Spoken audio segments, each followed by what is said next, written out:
¿Cómo anda la gente? Buenas noches. Buenas noches. Acá estamos desde esta cuenta de TikTok que la tenía media abandonada, así que bueno. Acá estamos nuevamente. Como todas las noches, como todos los días. Siempre para adelante, a pesar de todas las dificultades. Vamos a hacer un poco de lectura porque me parece muy importante. Estoy leyendo unos cuentos de Edgar Allan Poe. Grande, bueno, es muy conocido Edgar Allan Poe, así que mucha gente por ahí ya lo conoce. Vamos a leer un cuento, porque quiero hacer un poco de lectura. Ya sé que esto no genera ni 2 pesos. No lo hago por plata, porque claramente en este país la literatura no genera dinero. Pero lo que sí genera dinero es la estupidez mental, ¿no es cierto? La estupidez ante un país totalmente devastado por la desculturización, por toda la gente que solamente hace, y yo creo que esto es lo que realmente nos va a dejar algo en la vida, la lectura, ¿no? Todos tenemos una oscuridad y eso es innegable, digamos, no es que somos seres perfectos, todo el mundo tenemos una oscuridad, eso es innegable, todos tenemos problemas en la vida, todos tenemos el punto bueno y el punto malo, ¿no? Pero también tenemos el punto bueno y siempre hay que ser positivo, intentar ser lo más positivo, tampoco ser una persona, digamos, positiva, pero no exceder de la positividad, no, tampoco exceder. No abusarse de la positividad, no abusarse de nada en general, ¿no? Así que bueno, vamos a leer un poco El barril del amontillado. El barril del amontillado, la página 159, es un cuento de Edgar Allan Poe que me gustaría leer con ustedes. Quiero agradecer a toda la gente que a pesar de todos los problemas que he tenido y todo, se dan cuenta que yo puedo salir adelante, realmente me lo propongo, porque de eso se trata la vida, ¿no? Así que bueno, vamos a leer un cuento de Edgar Allan Poe. Antes que nada quiero preguntar si se escucha bien, si se ve bien. Gracias por los regalos, muchísimas gracias por los regalos. Así que bueno, vamos a hacer un poco de lectura, que esto no genera 1 peso, pero esto es lo que genera, a la mente le hace bien, ¿no? Yo no lo hago, como te repito, si yo haría las cosas por plata, primero no me pondría a leer libros. Pero como yo no hago las cosas por dinero, yo me pongo a leer libros. Hay cosas que, o sea, a ver, todos necesitamos plata y eso, no seamos tan hipócritas de decir, no seamos tan hipócritas de decir que la gente, todos necesitamos plata. Pero bueno, por eso es que, pero además de la plata hay otras cosas que me importan en la vida, no solamente la plata, ¿no? No solamente la plata es lo único que me importan otras cosas. Hay gente que está ciega, que no quiere ver, que no quiere darse cuenta, que hay otras cosas mucho más importantes que el dinero. Y es la salud, la educación, son otras cosas que el dinero, no sé si puede o no puede comprar, pero no, la educación, la salud, todo eso, el dinero no hay dinero que lo compre, no hay dinero que compre leer un libro, no hay dinero que te compre leer un libro, no hay dinero que te compre leer un libro, por eso digo, hay cosas muchísimo más importantes que, que lo que vivimos como sociedad todo el tiempo, que es, bueno, pertenecemos a un mundo, digo, ¿no? Pertenecemos a un mundo, somos parte del mundo, pero hay otras cosas que también me importan más bueno, pertenecer al mundo en sí, que vive, pero soy parte del mundo, no soy Dios y me interesa serlo. Así que bueno, vamos a hacer un poco de literatura, un poco. El barril del amontillado. Lo mejor que pude había soportado las 1000 injurias de Fortunato, pero cuando llegó al insulto, juré vengarme. Ustedes que conocen tan bien la naturaleza de mi carácter, no llegarán a suponer, no obstante, que pronunciara la menor palabra con respecto a mi propósito. A la larga yo sería vengado, este es ya un punto establecido definitivamente, pero la misma decisión con que lo había resuelto excluía toda idea de peligro por mi parte. No solamente tenía que castigar, sino castigar impunemente. Una injuria queda sin reparar cuando su justo castigo perjudica al vengador. Igualmente, queda sin reparación cuando éste deja de dar a entender a quien lo ha agraviado, que es el quien se venga. Es preciso entender bien que ni de palabra ni de obra di a Fortunato motivo alguno para que sospechara de mi buena voluntad hacia él. Continué como de costumbre sonriendo en su presencia, y él no podía advertir que mi sonrisa entonces tenía como origen en mí la idea de arrebatarle la vida. Aquel Fortunato tenía un punto débil, aunque en otros aspectos era un hombre digno de toda consideración y aun de ser temido. Se enorgullecía siempre de ser un entendido en vinos. En realidad pocos italianos tienen el verdadero talento de los catadores. En la mayoría su entusiasmo se adapta con frecuencia a lo que el tiempo y la ocasión requieren, con objeto de dedicarse a engañar a los millonarios ingleses y austríacos. En pinturas, en pintura y piedras preciosas. Fortunato, como todos sus compatriotas, era un verdadero charlatán, pero en cuanto a vinos añejos era sincero. Con respecto a esto yo difería extraordinariamente de él. También yo era muy experto en lo que se refiere a vinos italianos. Y siempre que se me presentaba ocasión compraba gran cantidad de estos. Encontré a mi amigo, me acogió con excesiva cordialidad, porque había bebido mucho. El buen hombre estaba disfrazado de payaso, llevaba un traje muy ceñido, un vestido con listas de colores, y coronaba su cabeza con un sombrerillo cónico adornado con cascabeles. Me alegré tanto de verlo que creí no haber estrechado jamás su mano como en aquel momento. Le dije: querido Fortunato, lo encuentra usted muy propósito, pero qué buen aspecto tiene usted hoy. El caso es que he recibido un barril de algo que llaman amontillado y tengo mi duda. ¿Cómo? Dijo él. ¿Amontillado? ¿Un barril? Imposible. ¿Y en pleno carnaval? Por eso mismo le digo que tengo mis dudas, contesté. Iba a cometer la tontería de pagarlo como si no se tratara de un exquisito amontillado.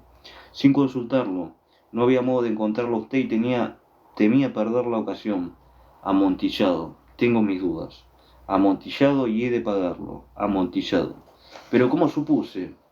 Que está usted muy ocupado. Iba ahora a buscar a Lucchesi. Él es un buen entendido. Él me dirá: Lucchesi es incapaz por sí mismo de distinguir el amontillado del Jerez, y no obstante hay imbéciles que creen que su paladar puede competir con el de usted. Vamos, vamos allá. ¿A dónde? A sus bodegas. No, mi querido amigo, no quiero abusar de su sensibilidad, amabilidad, de su amabilidad. Preveo que tiene usted algún compromiso, Lucchesi. No tengo ningún compromiso, vamos. No, amigo mío, aunque usted no tenga compromiso alguno, veo que tiene usted mucho frío. Las bodegas son terriblemente húmedas, materialmente están cubiertas de salitre. A pesar de todo, vamos, no importa el frío, amontillado. Lo han engañado a usted, y Lucchesi no sabe distinguir el Jerez del amontillado. Diciendo esto, Fortunato se colgó de mi brazo, me puso un antifaz de seda negra, y ceñiéndome bien al cuerpo mi aire, me dejé conducir por él hasta mi palacio. Los criados no estaban en la casa, habían escapado para celebrar la festividad de carnaval. Ya antes les había dicho que no volvieran hasta la mañana siguiente, y les había dado órdenes concretas para que no estorbaran por la casa. Estas órdenes eran suficientes de sobra, lo sabía yo, para asegurarme la inmediata desaparición de ellos en cuanto volviera a las espaldas. Tomé 2 velas de sus candelabros, entregué a Fortunato una de ellas y lo guié, haciéndolo encorvarse a través de distintos aposentos, por el abovedado pasaje que conducía a la bodega. Bajé delante de él una larga y tortuosa escalera.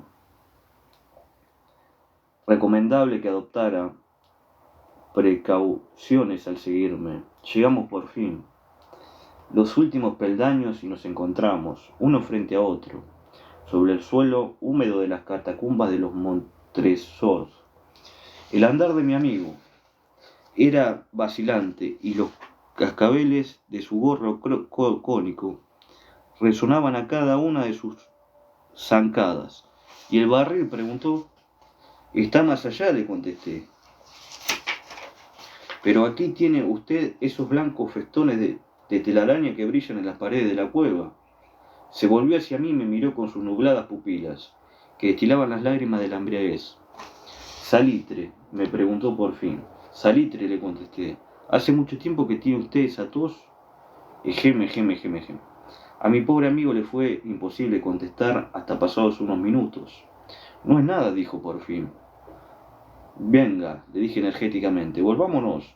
Su salud es preciosa, amigo mío. Es usted rico, respetado, admirado, querido. Es usted feliz, como yo lo he sido en otro tiempo. No debe usted malograrse por lo que a mí respecta, es distinto. Vámonos, podría usted enfermarse y no quiero cargar con esa responsabilidad. Además, cerca de aquí vive Lucchesi. Basta, me dijo. Esa tos no tiene ninguna importancia, no tenga cuidado, no me matará. No me moriré de tos. Verdad, verdad, le contesté. Realmente no era mi intención alarmarlo sin motivo, pero debe tomar sus precauciones. Un trago de este medo lo defenderá de la humedad. Y diciendo esto rompí el cuello de una botella que se hallaba en una larga fila de otras análogas, tumbadas en el húmedo suelo. Beba, le dije, ofreciéndole el vino. Se llevó la botella a los labios, mirándome de soslayo. Hizo una pausa y me saludó con familiaridad. Los cabezales sonaron. Bebo, dijo, a la salud de los enterrados que descansan en torno nuestro, y yo por la larga vida de usted. De nuevo se colgó de mi brazo y continuamos nuestro camino. Estas cuevas, me dijo, son muy grandes. Los Montresores, le contesté, era una grande y numerosa familia. He olvidado cuáles son sus armas. Un gran pie de oro con campo de azur. El pie aplasta una serpiente rampante cuyos dientes se clavan en el talón. ¿Y cuál es la divisa? Nemo me impuse, le acetí. Muy bien, dijo. Brillaba el vino en sus ojos y retiraban los cascabeles. También se caldeó mi fantasía a causa de Medoc, por entre las murallas formadas por montones de esqueletos, mezclados con barriles y toneles. Llegamos a los más profundos recintos de las catacumbas. Me detuve de nuevo y esta vez me atreví a tomar a Fortunato de un brazo más arriba del codo. El salitre, le dije, vea usted cómo va aumentando, como si fuera musgo, cuelga de las bóvedas. Ahora estamos bajo el lecho del río, las gotas de humedad se filtran por entre los huesos. Venga usted, volvamos antes que sea muy tarde. Esa voz. No es nada, dijo. Continuemos, pero primero echemos otro traguito de Medoc. Rompí un frasco de vino desde grave y se lo ofrecí. Lo vació de un trago. Sus ojos llamaron con ardiente fuego, se echó a reír y tiró la botella al aire, con un ademán que no puedo comprender. Lo miré sorprendido, repitió el movimiento. Un movimiento grotesco. ¿No comprende usted?, preguntó. La verdad no, le contesté. Entonces, ¿no es usted de la hermandad? ¿Cómo? ¿No pertenece usted a la masonería? Sí, le dije. ¿Usted, imposible, un masón? Un masón, repliqué. A ver un signo, dijo. Le contesté sacando debajo de mi roquelaire una paleta de albañil. Usted bromea, exclamó retrocediendo. Unos pasos. Pero en fin, vamos por el amontillado. Bien, dije, guardando otra vez la herramienta bajo la capa y ofreciéndole de nuevo mi brazo. Se apoyó pesadamente en él y seguimos nuestro camino en busca del amontillado.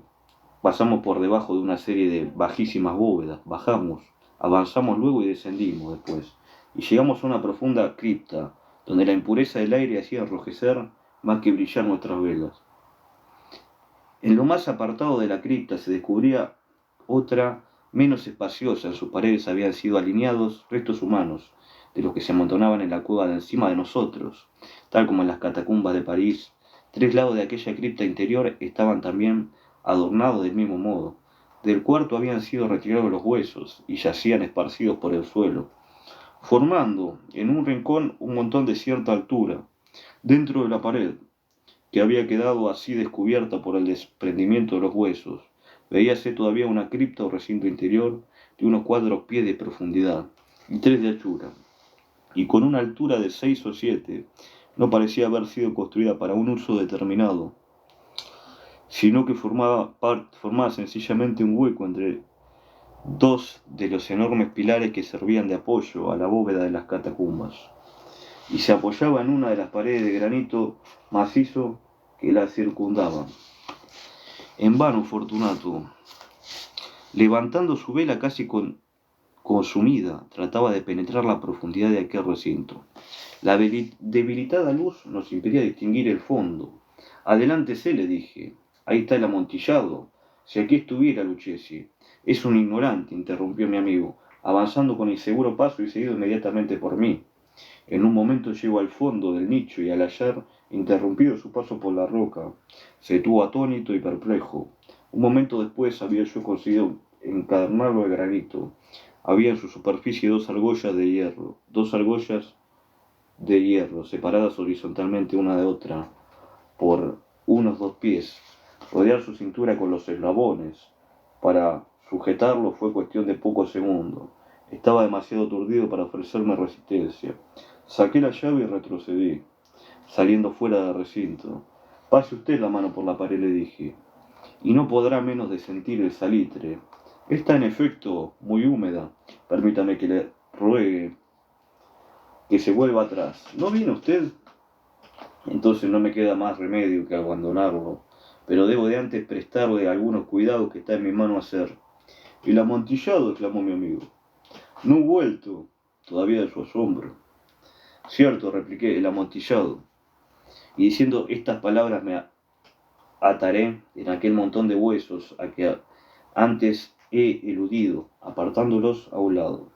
No tardé en dejar al descubierto una cierta cantidad de piedra de construcción y mortero.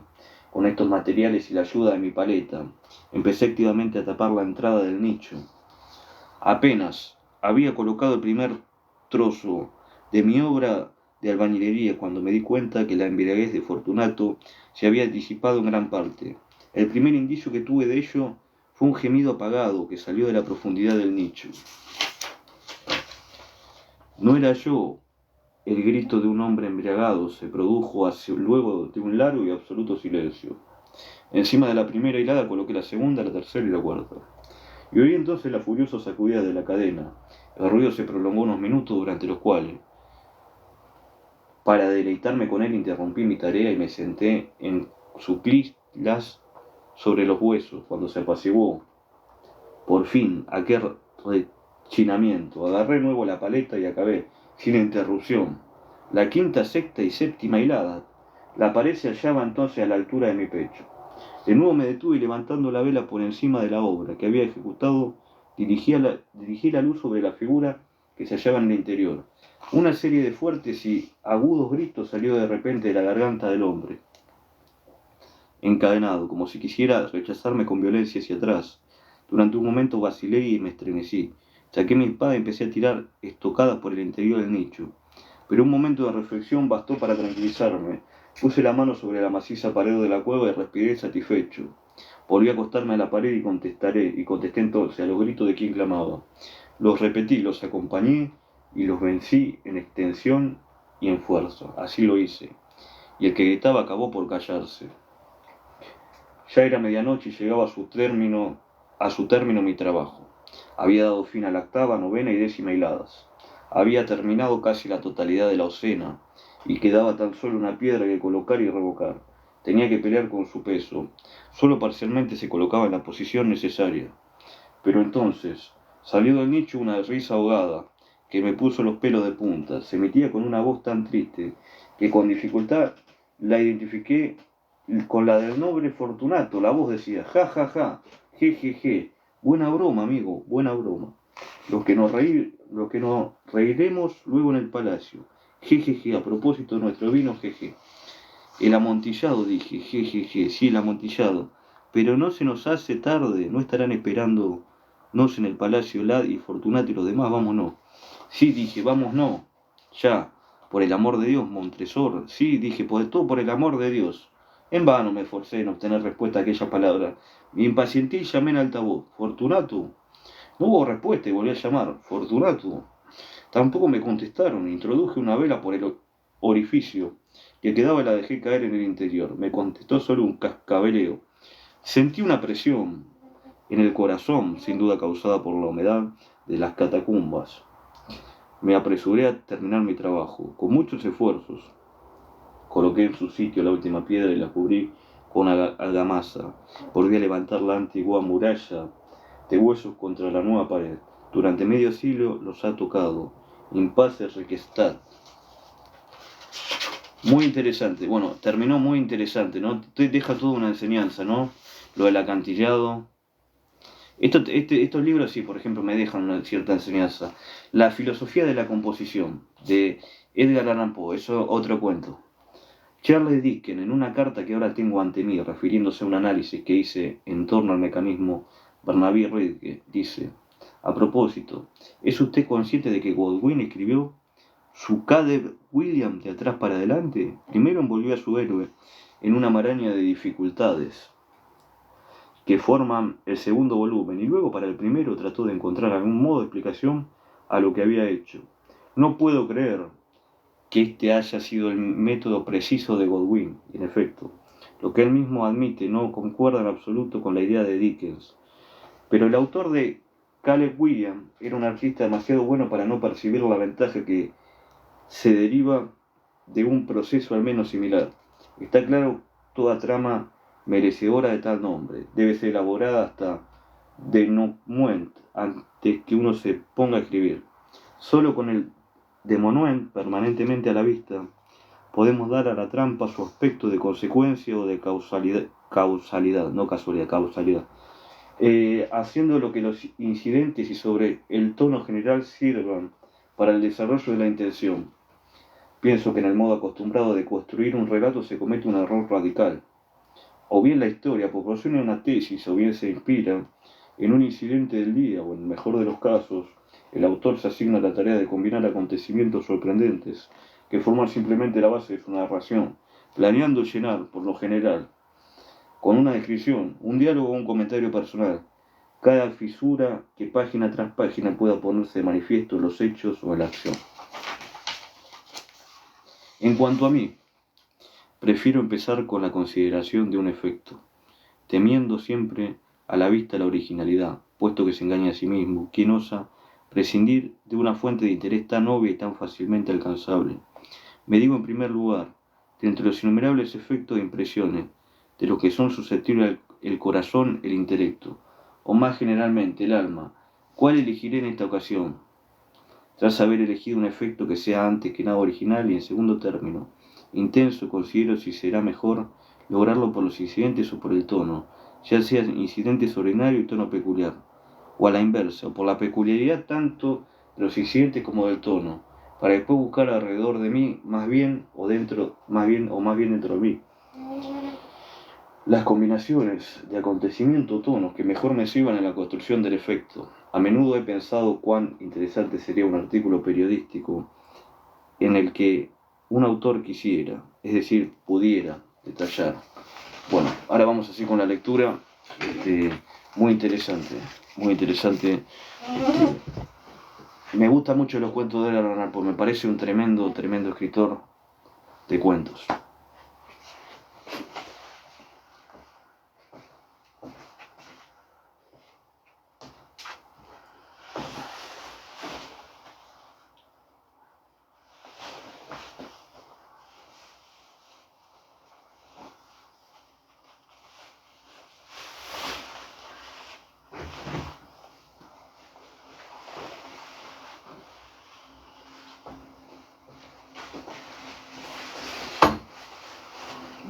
Me dio calor, por eso me estoy sacando el bus.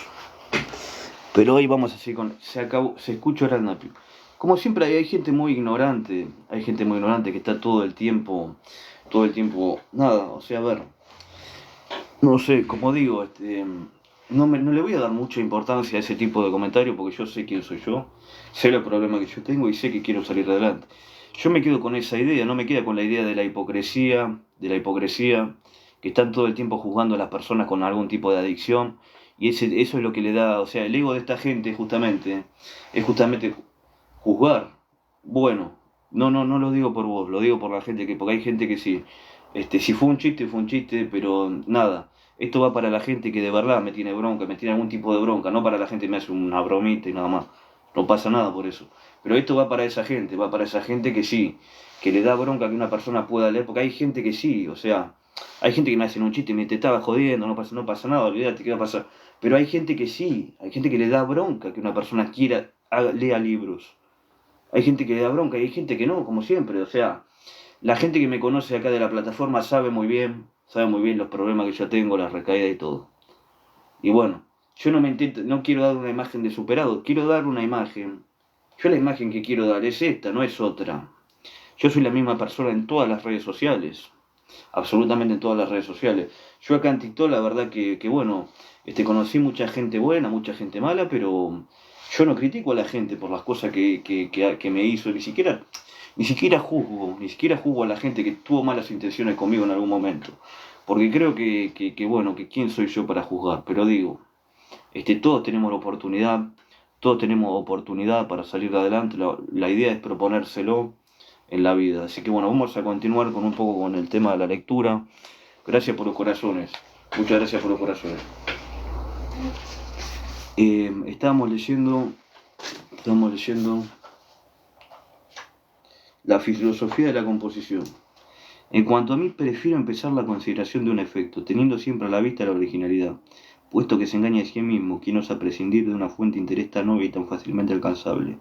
Me digo en primer lugar, de entre los innumerables efectos o impresiones, de lo que son susceptibles el corazón, el intelecto o más generalmente el alma, ¿cuál elegiré en esta ocasión, tras haber elegido un efecto que sea antes que nada original? Y en segundo término, intenso, considero, sí, será mejor lograrlo por los incidentes que por el tono, ya sean incidentes ordinarios y en tono peculiar, o a la inversa, o por la peculiaridad tanto de los incidentes como del tono, para después buscar alrededor de mí, o más bien dentro de mí, las combinaciones de acontecimientos o tonos que mejor me sirvan en la construcción del efecto. A menudo he pensado cuán interesante sería un artículo periodístico en el que el autor quisiera, es decir, pudiera detallar paso a paso el proceso por el cual una de sus obras alcanzó su culminación. No me explico por qué dicho artículo nunca fue escrito, aunque tal vez la vanidad de los autores, más que cualquier otra cosa, haya sido la causa de esta omisión. La mayoría de los escritores, en especial los poetas, prefieren dar a entender que componen por una especie de sublime frenesí, una intuición extática, y temblarían de terror al permitir que el público echara una ojeada detrás de la escena de las complicadas, vacilantes tosquedades del pensamiento, a los verdaderos propósitos a alcanzar solo en el último momento, a las innumerables vislumbres de ideas que no llegan a la madurez de la visión plena, a la fantasía plenamente madura, que hay que desechar con desesperación por inmanejable, a selección y rechazos prudentes, a pernosos borrones e interpolaciones, en una palabra, a las ruedas y a los engranajes,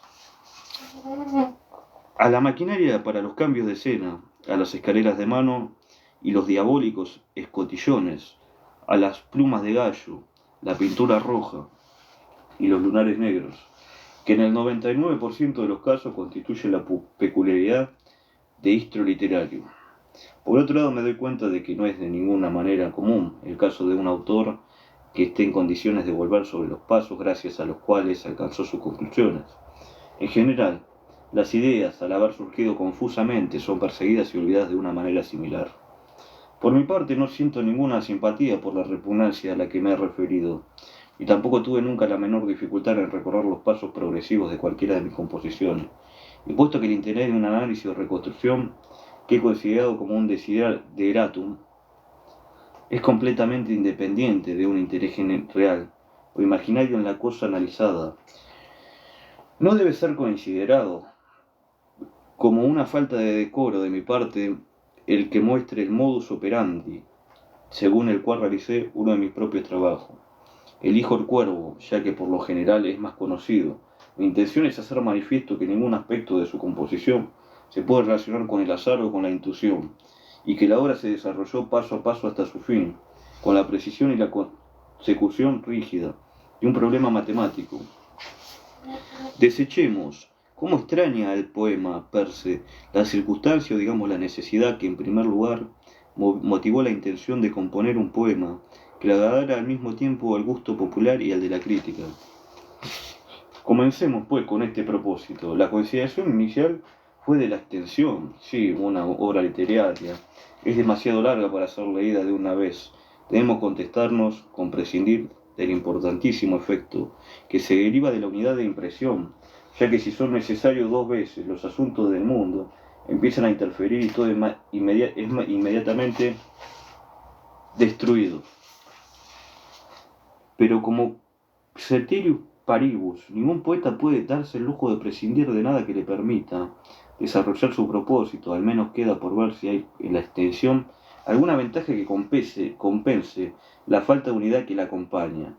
Debo decir enseguida que no la hay. En realidad, lo que denominamos poema extenso es una mera sucesión de poemas breves, o sea, de breves efectos poéticos. No es necesario demostrar que un poema es tan solo la medida en que excita intensamente el alma, elevándola y de acuerdo con una necesidad psicológica. Toda excitación es breve.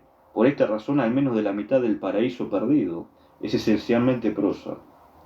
Una sensación de excitaciones poéticas intercaladas, inevitablemente, con sus depresiones correspondientes, viéndose privado el conjunto a causa de su gran longitud, del importantísimo elemento artístico, que es la totalidad, unidad o del efecto. Parece evidente, pues, que en toda obra literaria exista un límite claro en lo que se refiere a su longitud, el límite de una lectura completamente inmediata, y que a pesar de que en cierta clase de composiciones en prosa como Robinson Crusoe, que no exigen unidad, este límite puede ser ventajosamente superado. Nunca puede de un poema, debe mantener una relación matemática con su valor, en otras palabras, con la excitación o elevación. Dicho nuevamente en otras palabras, con el grado del verdadero efecto poético que es capaz de producir, porque está claro que la brevedad debe estar en razón directa de la intensidad del efecto buscado. Esto es con una condición, que cierto grado de duración es absolutamente necesario para la producción de un efecto cualquiera. Teniendo en cuenta tales consideraciones, así como ese grado de excitación, que yo no juzgaba por encima del gusto popular ni por debajo del de la crítica, llegué inmediatamente a lo que me pareció la longitud adecuada para el poema que me proponía escribir. Sí, obviamente que entiendo lo que leo, son cuentos, estoy leyendo la filosofía de la composición. Una longitud, para la gente que está entrando, es un cuento de Edgar Allan Poe. Me gusta lo que leo, por eso lo leo. No leo algo que no quiero leer. Si por lo general leo y no me gusta, dejo de leerlo, porque no me interesa, pero esto sí me interesa. De hecho, fueron como 108. Mi siguiente pensamiento se relacionaba con la elección de la impresión o efecto que debía ser transmitido. Y en ese punto también puedo observar que a lo largo de su construcción mantuvo el propósito permanente de ser una obra universalmente apreciable. Me llevaría muy lejos de mi asunto inmediato intentar la demostración de un punto, que ya he tratado con insistencia y que junto con el poético no requiere ser demostrado. Me refiero a que la belleza es la única esfera legítima del poema, sin embargo diré unas pocas palabras con el fin de hacer claro mi verdadero pensamiento que algunos amigos míos se han mostrado proclives a transgresar. Creo que el placer más intenso, más elevado y más puro está fundado en la contemplación de lo bello.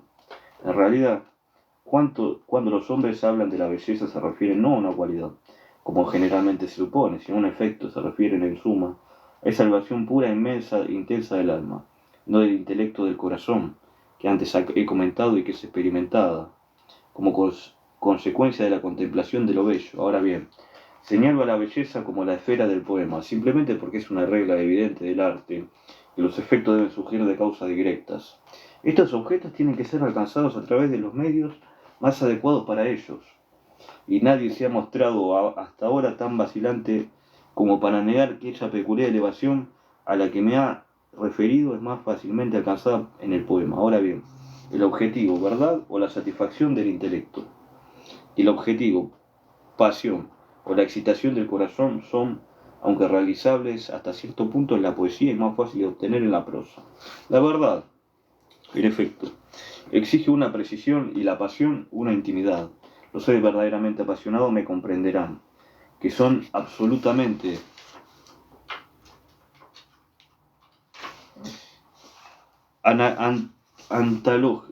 antagónicas a esa belleza que, según sostengo, es la excitación o elevación placentera del alma.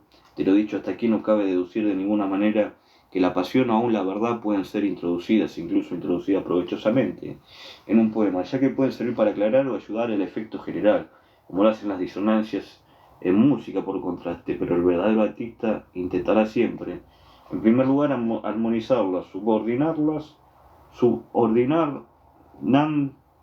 al objetivo predominante, y en segundo lugar, envolverlos en la medida de lo posible en esa belleza que es la atmósfera y la esencia del poema. Después de considerar entonces la belleza como mi esfera, la siguiente cuestión se refería al tono en su más alta manifestación, y la experiencia ha demostrado que este tono es la tristeza. La belleza de cualquier clase, en su supremo desarrollo, invariablemente excita el alma sensible hasta las lágrimas. La melancolía es de tal modo el más legítimo de todos los tonos poéticos. Una vez determinados la longitud, la esfera y el tono, me dirigí a la inducción ordinaria con el propósito de obtener algún estímulo artístico que pudiera servirme como principio fundamental de la construcción del poema, algún pivote sobre el cual pudiera gritar la estructura total.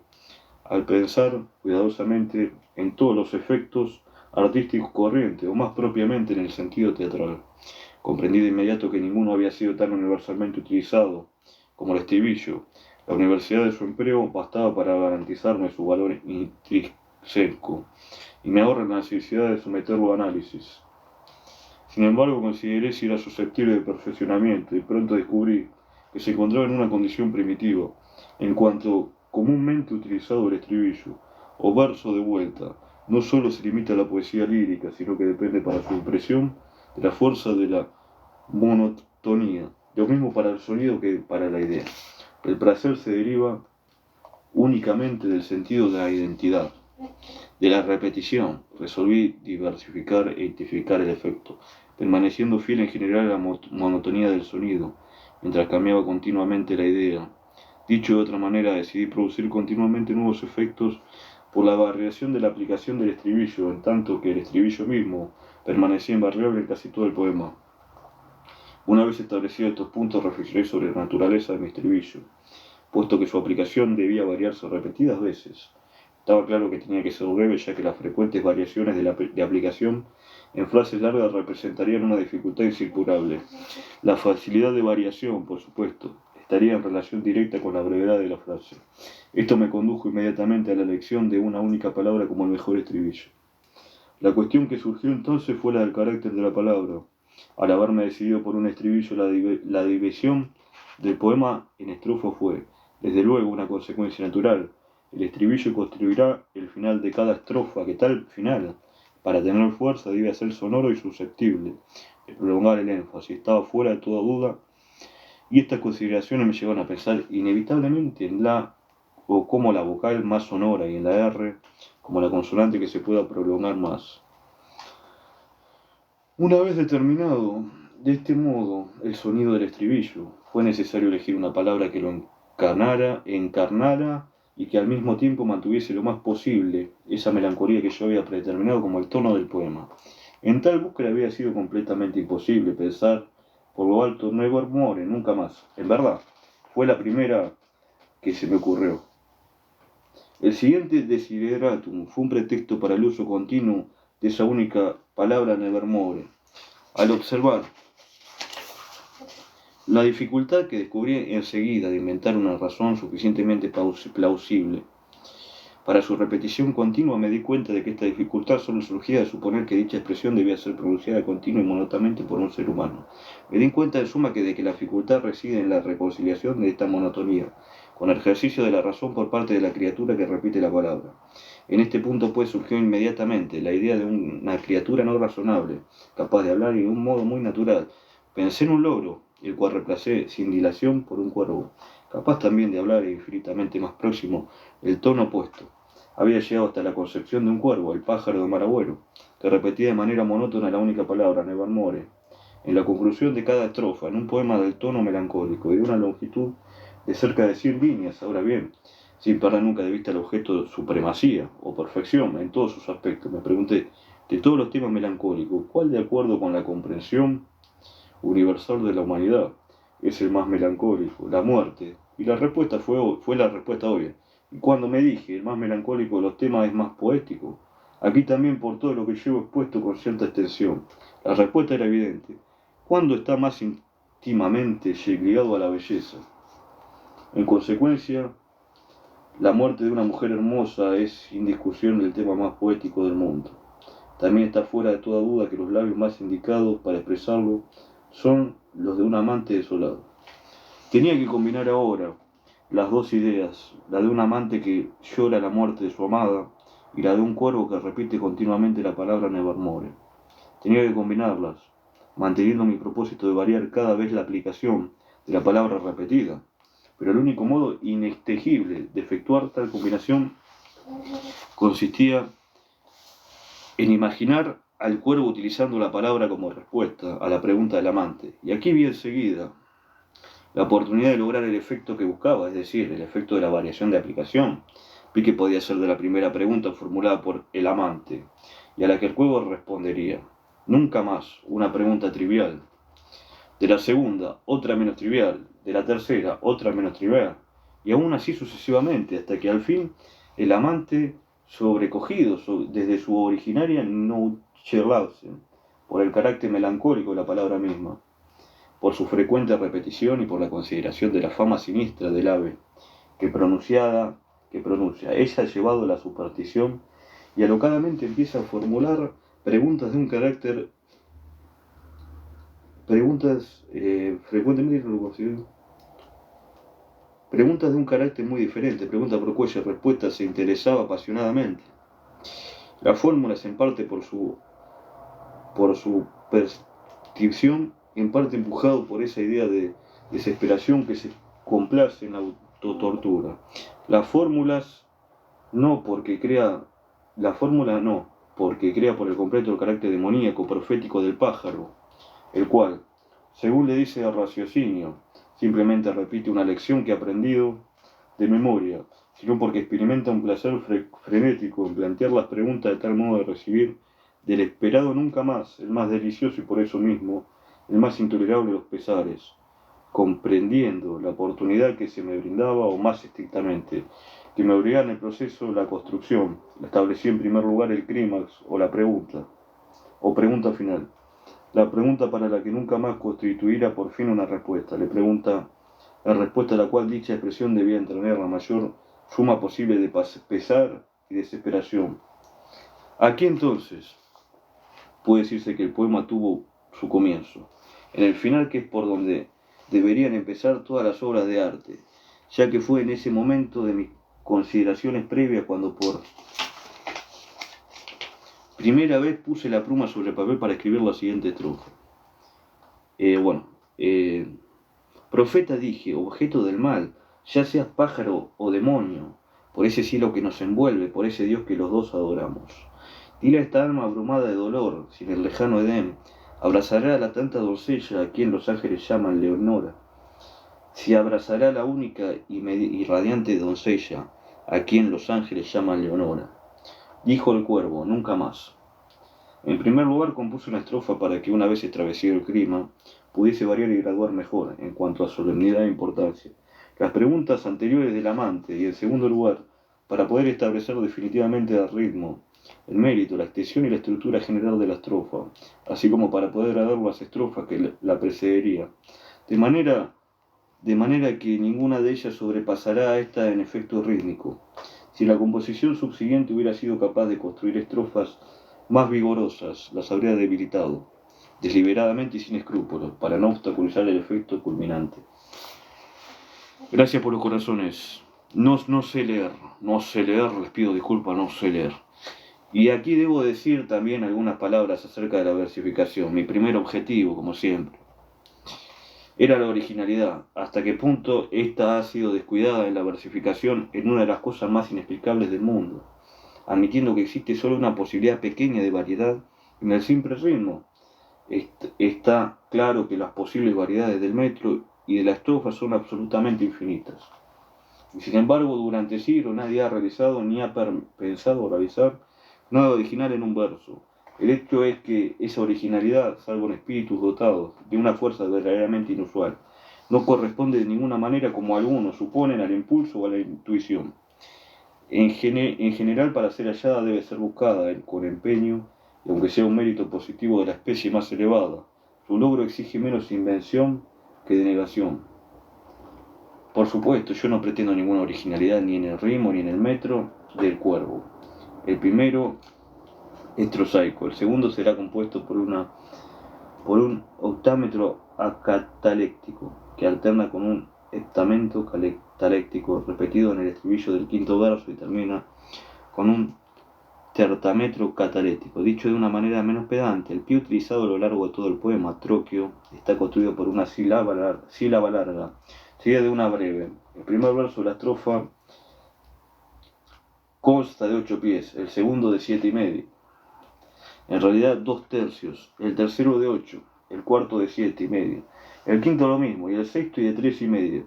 Ahora bien, cada uno de estos metros tomados individualmente han sido empleados antes. Y lo que el cuervo tiene de original reside en la manera en que ha sido combinado en la estrofa. Jamás había sido intentado nada que se acercara siquiera remotamente a esta combinación. El efecto de esta originalidad de combinación es reforzado por otros efectos desacostumbrados, y algunos completamente nuevos, que nacen de la amplitud con que apliqué los principios de la rima y la aliteración. El siguiente punto a considerar era la manera de reunir al amante y el cuervo. Y el primer aspecto de la cuestión lo constituía el escenario. La idea más natural y al respecto parecía ser un bosque o la campaña, pero siempre he creído que para el efecto de un incidente aislado es absolutamente necesario limitar un espacio, lo cual tiene la misma fuerza que el marco con relación a una pintura. El espacio limitado posee el indiscutible poder moral de concentrar la atención, y por supuesto no debe ser confundido con la simple unidad del lugar. Decidí, por lo tanto, ubicar al amante en su habitación, una habitación que se había convertido en un sitio sagrado para él, por los recuerdos de aquella que la había frecuentado. La representé ricamente amueblada solo en la razón de las ideas que ya he explicado en torno al tema de la belleza como la única tesis poética verdadera. Una vez determinado el escenario tenía que introducir al pájaro, y era inevitable la idea de introducirlo a través de la ventana. La idea de hacer que el amante supusiera, desde el primer momento, que el agitar de las alas del pájaro contra la persiana fueran unos golpecitos contra la puerta, nació del deseo de prolongar la curiosidad del lector, y también del deseo de producir el efecto incidental que surge de que el amante se precipite a abrir la puerta, para encontrarse solo con la oscuridad, por lo cual concibe la fantasía de quien golpeó la puerta fue el espíritu de su amada. Hice que la noche fuera tormentosa, en primer lugar, para justificar la búsqueda de refugio del cuervo, y en segundo término para obtener un efecto de contraste con la serenidad física en la habitación. Hice que el pájaro se posara sobre el busto de para obtener también un efecto de contraste en el mármol y las plumas, entendiéndose que el recurso del busto fue sugerido exclusivamente por el pájaro, y elegí el busto de Palas, primero porque era lo que más concordaba con la erupción del amante, y segundo por la sonoridad de la palabra Palas en sí misma. Hacia la mitad del poema también me serví de la fuerza del contraste. Con el fin de hacer más intensa la impresión final, por ejemplo, di a la entrada del cuervo un aire fantástico, rozando, hasta donde podía hacerlo, los límites del absurdo. El cuervo hace su entrada, batiendo las alas con fuerza y revoloteando. No me hizo el menor caso, no se detuvo ni por un momento, ni se demoró, sino que con porte de caballero de dama posó encima de la puerta de mi habitación. En las 2 estrofas siguientes, el fin perseguido se cumple de una manera más clara.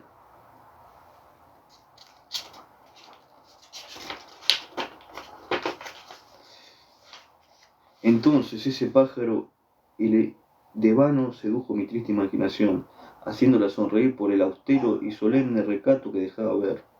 No eres un suplicante, cuervo viejo y fantasmal, que vas por la costa todas las noches. Dime, ¿cuál es tu espléndido de la costa plutónica de la noche? Dijo el cuervo nunca más. Me asombra la vida a esta desgarbada ave hablar tan claramente, aunque su respuesta no significara mucho, ni fuera demasiado apropiada, porque por fuerza hemos de reconocer ningún ser humano viviente tuvo nunca la forma de ver un pájaro encima de la puerta de su habitación. Pájaro bestia sobre la escultura de un busto ubicado encima de la puerta de su habitación, con tal nombre, nunca más. Una vez preparado de este modo el efecto del denomaut, de inmediato cambió el tono fantástico por otro de la más profunda seriedad. Este tono comienza la estrofa que sigue directamente a la citada con el verso. Pero el cuerdo, posado tristemente sobre el apacible busto, solo dijo etcétera. Desde ese momento el amante ya no se burla, incluso ya no se ve nada fantástico de la conducta del cuervo.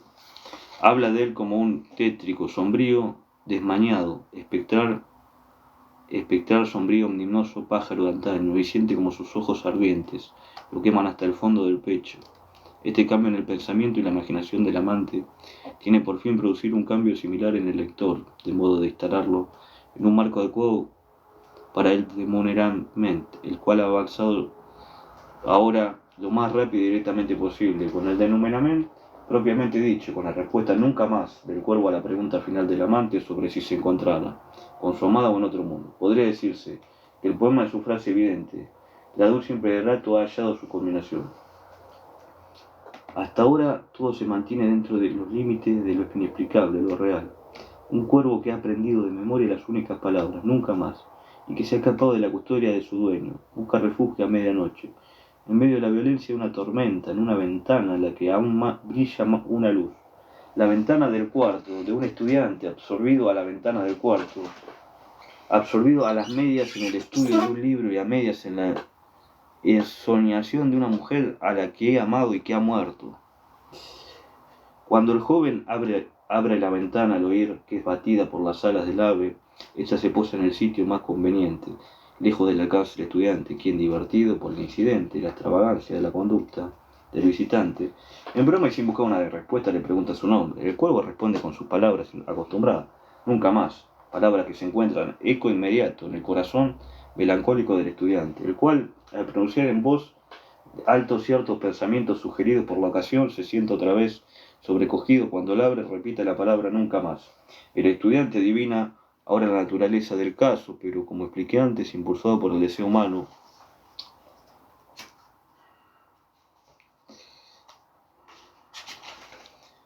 de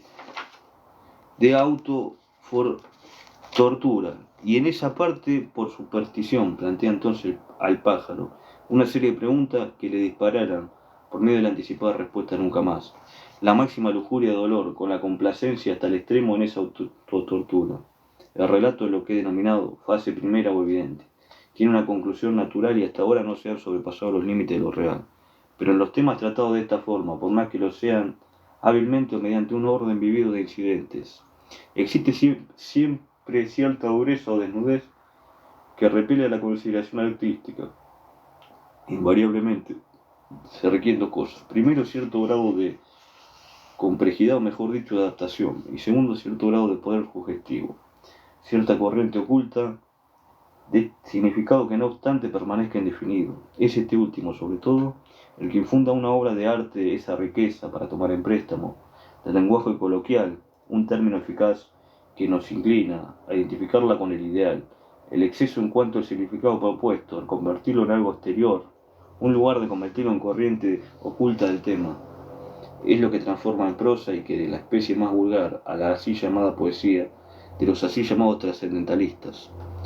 De acuerdo con estas ideas añadí las dos estrofas finales del poema, procurando dotarla de una capacidad de sugestión que penetrara todo el relato que las procedía. La corriente oculta del significado se hace manifiesta por primera vez en estos versos. Quita tu pico de mi corazón y aparta tu figura de mi puerta, dijo el cuervo nunca más. Se observará que las palabras de mi corazón implican la primera expresión metafórica del poema.